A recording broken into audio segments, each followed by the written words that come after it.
Hi lads, thank you for joining me on the podcast. How are you doing? Great, thank Yeah, you.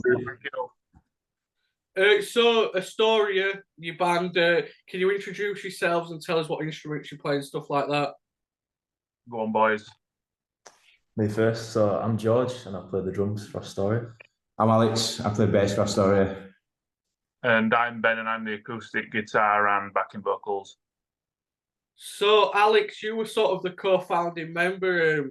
How did the band come about? Well, really, it started when we were in high school, maybe about 7 years now. Literally, there was just this little room in right at the top of the school, right up high in this building, and we all just used to go up there and just jam out. And then we were just like, why don't we just start something from this? And then we brought the other lads in, brought Luke in, brought Ben in, his brother, and obviously brought George in as well. And that's how it started, really, from just a tiny little room in some high school. Did you all know each other before then? How did you all know each other? Well, we met George through Through my ex-girlfriend actually. So yeah. Vinny and Alex went to the same college as you. And it was quite well known that they were looking for a drummer. So she just said, "Oh, my boyfriend's a drummer," and And then we met him at a party. Meet Vinny at a house party, and we sit and talk about music for about 2 hours, and then next thing you know, I get invited down, and then I get there and there's like camera crews and shit. Yeah. I was like, "All right, we're gonna do interviews for the band." I was like, "All right, this is a bit." Yeah, it was a bit full on when George yeah. first started. Yeah, really full on. Yeah, but no, it's what I remember him being all quiet as well when he first came in. Yeah, I was But nervous. he's just completely blossomed. I was like, since what the then. hell's going on here? It's like cameras, Yeah. So, how long have you all been like playing your instruments before you joined the band? Well, I started when it first started. That's when I started playing. Vinny taught me how to play bass at the start. Really, he taught me the basics, and then I just kind of taught myself from there. Really, but I can't speak for these other two lads. I started playing drums maybe 10 years ago on just like a single snare drum, just playing like marching band lessons when I was 11. That's when I started. I I didn't learn guitar while I were about 15, 16, and I've always wanted to play it, but I never had lessons. And I just started on YouTube. I'm left-handed as well, and I asked for Christmas, can I have a guitar? Obviously, I got a right-handed one. So I turned the strings the other way around and just learned from YouTube videos and stuff. And it were obviously like Wonderwall were the first thing, and then Live Forever, and just learned from that really. But I can't read music by any stretch. Just tell me a chord and I can do it. But I make my way through it, I guess. Have you all got similar music tastes, or is it vary? I think it varies me. I don't know about you boys, but I kind of like grew up on very Manchester based stuff and the Pogues as well, and yeah, like Stone Roses, the Smiths, bands like that. But I think Vinny's probably the one that's got quite a different taste to the rest of us. He's very much into, well, he's really into U2, isn't he? And some other bands that I've never heard of personally. But I'd say we are very to some stretch, but we do kind of have a lot of common bands and types as well. I know we go to gigs together quite often, so at least we've got some sort of common places between us, but obviously some separate ones as well. What about you two lads? Do you agree with that? Yeah. I agree with it, but So, I think me and George are a bit more of the new metal types. I think actually, bands like Limp Bizkit, Korn, people like that. We absolutely love that stuff. Luke as well, Ben's brother, he loves the heavy stuff. But I think the other two are a bit calmer, as Ben says, with the Manchester scene, all that kind of thing. Obviously, we went to see Idols. Idols. Yeah. That's really heavy, and obviously we absolutely loved it. But Vinny again with completely different music tastes, it's not for him, that sort of stuff. Yeah. So it does differ quite a bit, yeah. When you first started playing together, was there a chemistry straight away, or did it take time to build that? I feel like it with me and George. You lads were an Arctic Monkeys cover band, wasn't Yeah, when we first started, yeah. You were Vinny and Luke. You had that there. And yeah. I think after a few sessions with me, I think it would click in. Yeah, so it kind of flowed really easily with George, definitely. And obviously with Ben, we already knew him pretty well through Luke because he's older brother. And then when he came in, it was just it just clicked perfectly, basically. Yeah. How does the song? Oh no, Go on, sorry, sorry. carry on. Sorry. I was just going to say that I joined quite late on, so the other four, they were already a band and had done quite a number of stuff. And I kind of leaped in, one, because I wanted to, and two, because I felt like they just needed a little bit of something else, whether it be an acoustic or just something else to mellow it down a little bit, because it was quite heavy, but good still, don't get me wrong. So I kind of joined in quite late, but I felt like I joined in, straight away and clicked with them. There wasn't like any sort of like weaning process between us. It was just I turned up and played the chords and it fit. Yeah, good. How does the songwriting work between the band then? It differs really. Sometimes someone can come into a practice session with basically a song already written. Vinny does that a lot. He loves to just sit alone and write songs, write chords for it, and just have it and come in. Or sometimes we'll have to sit there and jam for a few hours, come up with ideas ourselves, and piece it all together as a group, really. So we've never really had one set way of writing songs. It could be anything. It could be I've got a drum beat, or Alex has got a bass line, or Vinny's got this Yeah. chord sequence, or Could be anything. always differs, yeah. Yeah. Yeah. So your first single was "Where the Light Lives." How come you chose that as your first one? Well, I wouldn't say we really chose it. It's just it was the first song we'd written, really, and we'd practiced it that much, and we'd refined it that much that it became a song that was to us almost perfect. Looking back at it now, it's a great song, but it's definitely not perfect.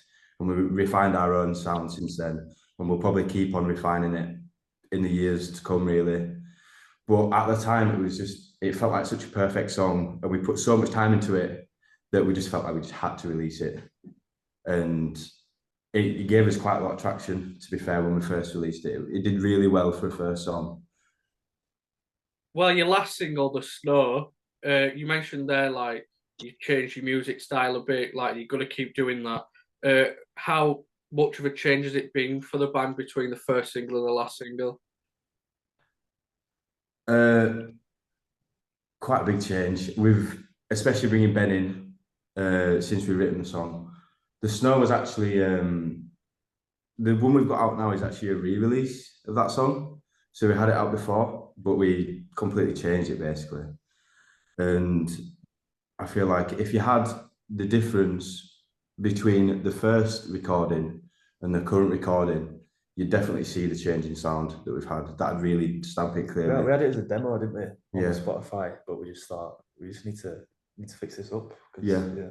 I feel like bringing Ben in as well, especially, was a really big change to the sound, because it just added this.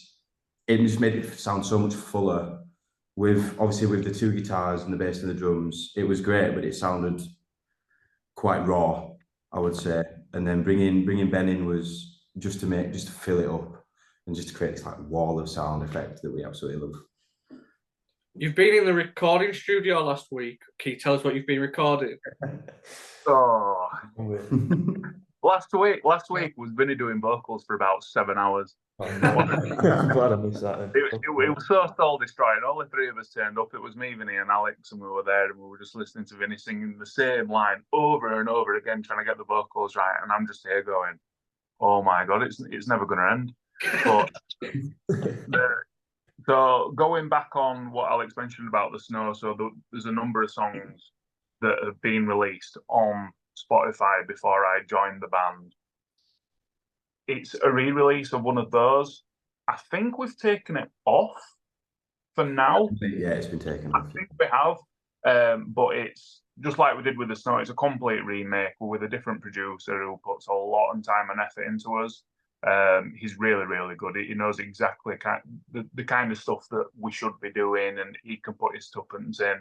And yeah, it's a complete rechange. And we were working on so much stuff last week where it doesn't sound like the same song. It's like it's completely different. So we've not heard it ourselves yet, apart from obviously when we were there doing the vocals and whatnot. But it's not going to veer away too much from what we've done recently with the snow and If I'm Like You and stuff like that. But from it's just going to be chalk and cheese from the last demo that we had for it. You mentioned there you're re-recording the old songs. Have you got a lot of new songs waiting to be recorded as well? We are currently trying to write a few songs, new songs. We've got one called "The Kind of Grey." Which Vinny hates, like... but all of us absolutely love that song. We love to play it. Again, it is on the heavier side, so I don't think it'd be a. In terms of like differences from all our songs, that'd be like something. Yeah, else. Yeah. But yeah, we are writing a few, looking at different options to promote it as well. It's been really interesting looking into that, looking into getting some videographers in for music videos, things like that, which could be really cool. Loads of different options.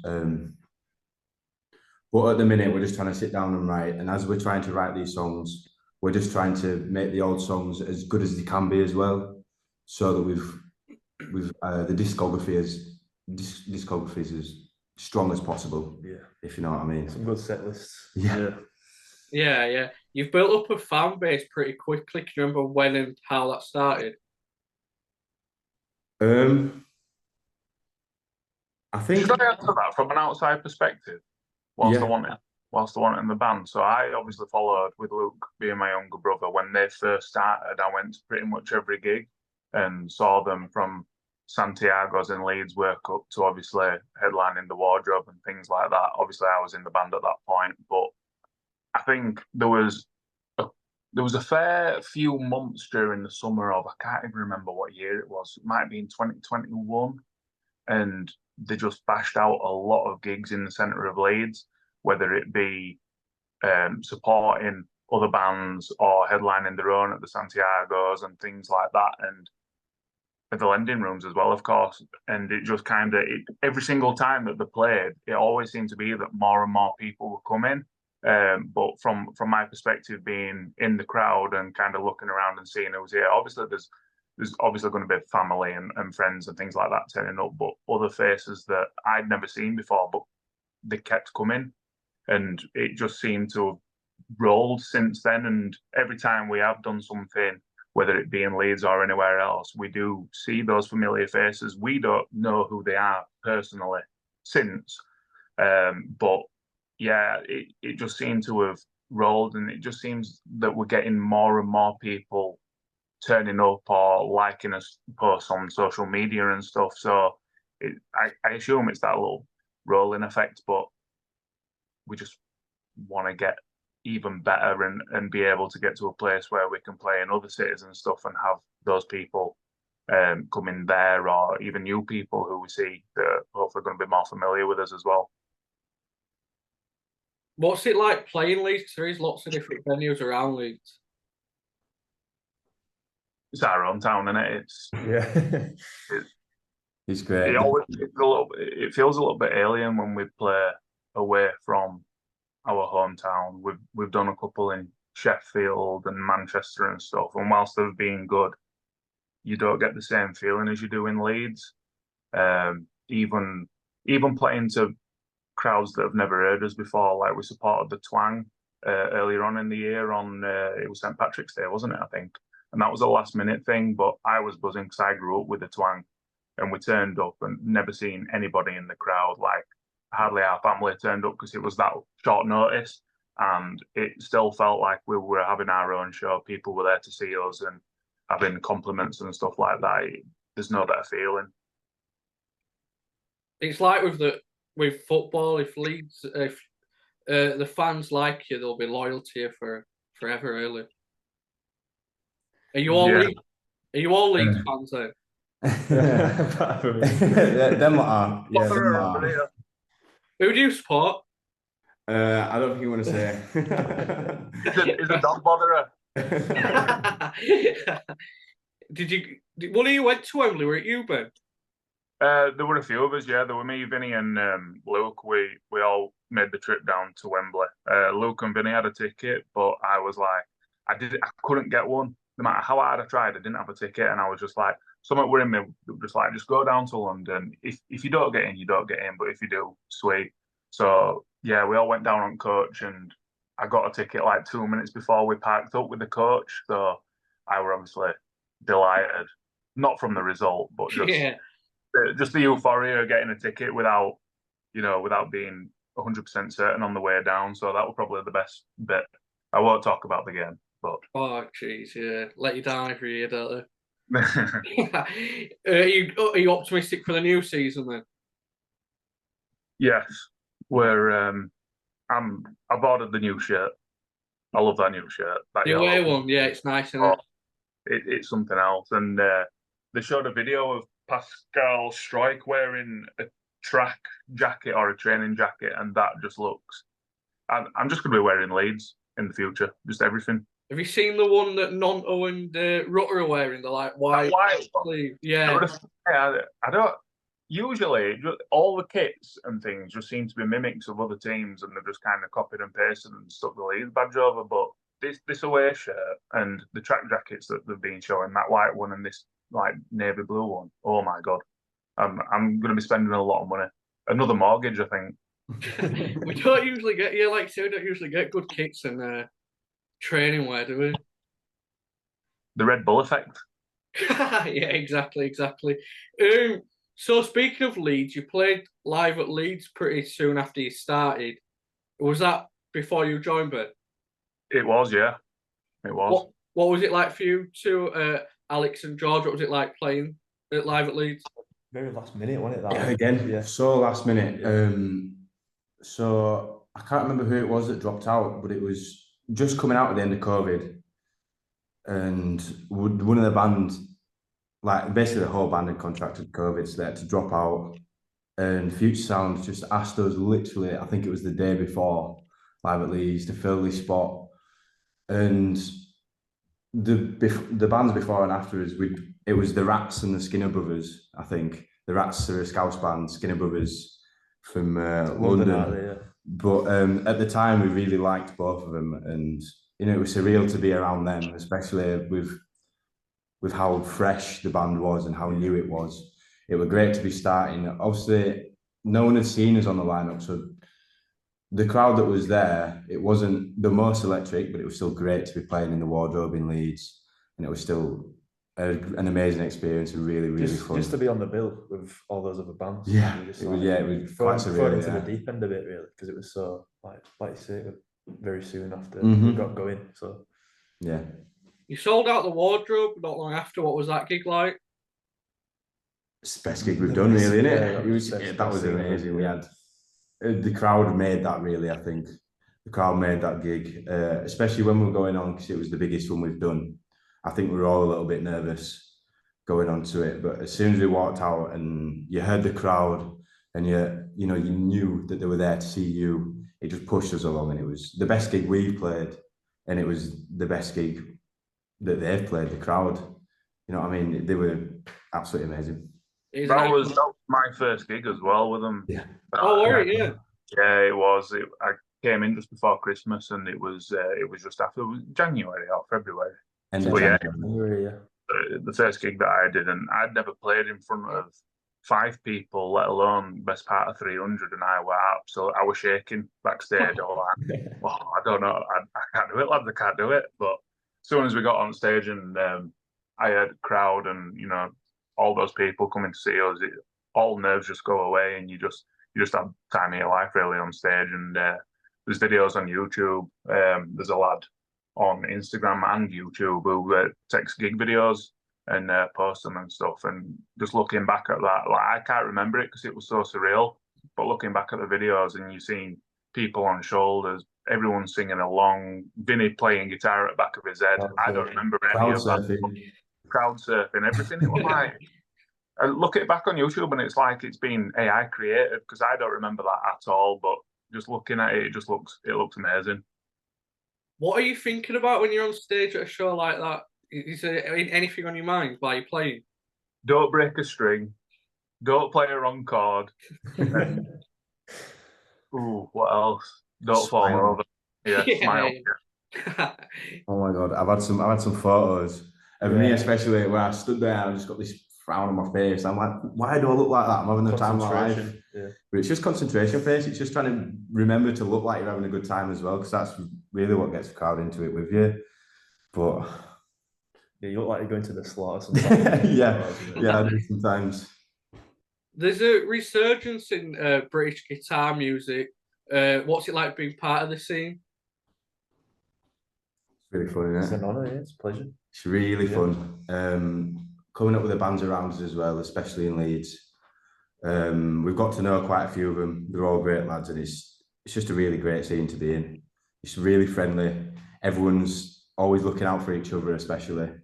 And I feel like if we could, all the bands could, knock ideas next to one another. You know what I mean? And we wouldn't be, afraid that there'd be people stealing music and this sort of stuff. Everyone's just so nice, and everyone really wants everyone else to just express themselves freely. It's really great. From a fan's perspective, it's great that there's loads of new guitar bands coming through. But I know you said like it's a friendlier environment, but from a band's perspective, is it harder to get recognised now with all these bands coming through and harder to stand out? 100% in my opinion. 100%. I think if you look at it from like last year's point of view, there was like you could request to get put on a gig, and you'd probably be one of 5 bands for a support. Like the band could choose from all the promoters. But now you put a request in to support or get a gig yourself, and you just seem like you're in a wave full of hundreds and hundreds of bands that are all trying to do the same thing. So I think it is getting harder, but we shouldn't really dishearten ourselves because it will come. It's just getting the right opportunities and getting ourselves out there as much as we can to get recognised. What helps expose the band most? Is it like interview, support slots, festivals? What helps the band the most? Social media as well. I think social media has been a great thing. That's been the biggest thing, and getting the songs in Ellen Road as well. Yeah, that's one thing. Our songs, we managed to get some of our songs playing at Ellen Road pre-kick-off, which is great, especially for these boys, since they're all Leeds fans. I bet they love it. But getting the songs in there has been great. We've had some people from there start to listen to us, and social media has been massive. Vinny's done an absolutely amazing job with that. He's really managed to kick that off really well. Playing gigs as well, playing gigs where people just turn up to them. Like there's events that certain promoters come on and they just book bands. It's not like there's a headliner. It's just everyone's the same, really. And those gigs where people just go to it, they're a really great way to get your name out there. People that won't know you will listen to you and they'll come back to you. They'll follow you on Spotify, stream songs, and then they'll look out for when you're playing again in Leeds, which is a really great way of doing it. Yeah. If people wanted to catch an Astoria gig in the future, what can they expect from the gig? I'll explain the wrong note. No, I'm joking. A good time. I'd say a good time. I think we're all there to enjoy ourselves, and I know the crowd are as well. And we do like to play a lot of our own stuff, but we also like to throw a bit of a mix in with well-known songs. For example, like earlier on in the year when Shane McGowan passed, we all got together and learned "Rainy Night in Soho" because it's pretty much our favourite song between us all. So it was like a last-minute thing. We got together, learn covers, and show a bit of respect in that way. And we've always received like good feedback from it. But yeah, a good time. Quite very electric guitar, but mellowed out as well at times. So you get, I suppose, you get feelings of euphoria, but then feelings a bit of relaxation as well with a couple of bits in our songs as well. But I don't know if you boys have all else. There's a variety. Like we've got the heavier stuff, and we've got the chilled out stuff. Yeah, so something for everyone there. We like to make it a bit of a wave, really. So you'll experience a bit of everything if you come to see us. Some good-looking lads as well. You've achieved quite a lot in such a short space of time. But how are you finding the music business? Because it can be a tough place at times. Yeah, it's really tough. As Ben said earlier, with booking and getting gigs, there's just so many people, so many bands all competing. And I know we're all friendly, but that's really what it is at the end of the day. You're competing to get these gigs, you're competing to get these opportunities. So it can be difficult, and it can feel quite ruthless when you don't get something that you was really hoping to get. But Is it a lot about who you know as well? yeah, To definitely get about your who foot you in the know. door places. Yeah, it's a massive thing. Though. Yeah, 100%. But it's, you just got to stick at it, as Ben said. Stick at it, stay hopeful, and it's just a waiting game really a lot of the time. Just got to work hard, do the best you can constantly, and it's basically guaranteed that you will get noticed. Yeah, definitely. Is there anything lined up then in the near future for the band? We've got quite a lot. So Obviously. we're obviously the new song that's coming out, that's a re-release of what we've had as an original demo. We've got a couple more songs in the lineup that we're hoping to sort of record and release before the end of the year. But as well as that, we're wanting to do some headline shows again in Leeds and hopefully get around the country a little bit more. So we are sorting a headline. I'm not going to say where, but that should be around November time, just in the lead up to Christmas, which should be good. But with the extra songs that we've got and we're hoping to record, we're looking to release an EP, which hopefully will do us a world of good. And especially with Leeds United, again, going back to the football club, we've started building quite a rapport with the guys that sort out the marketing, the songs that they play at Ellen Road on match days, but also the Burley Banksy as well. So he reached out to us and made a couple of tweets and posts on Facebook and stuff, sharing our music because he really likes it and he's quite into his music. So we've been having chats with him sort of behind the scenes, and the EP artwork and potential artwork for posters for his gigs may be done by him, which would be really good. But it's all in the pipeline. It'll happen. Just it's a question of time and when. Yeah, it all sounds great though. Is there anything you want to achieve individually or collectively as a band in your music careers? I think, well, when we started, like when the band first started, we heard about this band from near us, from Driglington, and I think they'd just done an Apollo headline and sold it out. But we didn't. I've not heard anything from them since. But when we first started, we were like, if we get as big as them, that's it for us. You know what I mean? That'll be the best thing. And now I feel like we've kind of surpassed it, and now it's something bigger. It's doing the O2, but then even if we get to that again, it'll just be something bigger. We're never content with, we're always looking to. Yeah, we just want to reach as many people yeah. as possible and make as many people fall in love with music as we did when we first started. It's all about keeping that momentum up in it and just trying to achieve bigger things. Glastonbury. Oh, sorry, what were you saying? Glastonbury for me. All I want to do is play in front of people at a festival like Glastonbury or somewhere like that. Why not Truck Fest? Any of those. If we get on a bill at somewhere where, let's face it, a lot of the people aren't going to know us at this point in time, but if we can get somewhere like that, play in front of mass crowds, I'd love it. I'd love it because I know they will love it as much as we do as well. Yeah, that's what it's about. It playing new people and like I said before, getting the ball rolling and seeing where it goes. So, is there anything else you want to talk about before we finish? How Leeds? Any promotions? What? Any promotions for new? No, new how Leeds are not gonna get promoted this season. Wait. Every single year they bottle it. Absolutely love it. Can't wait to see all the boys' faces. Yeah, you might see us next season. Yeah. If you go. Well, cheers for coming on, lads. It's been great to speak to you all. I'm looking forward to the new music and I wish you all the success with the band. Amazing. Thank you very much. Pleasure. Great to speak. Nice one. Cheers. Thank you. Nice to meet you. You too. See you in a bit. See you.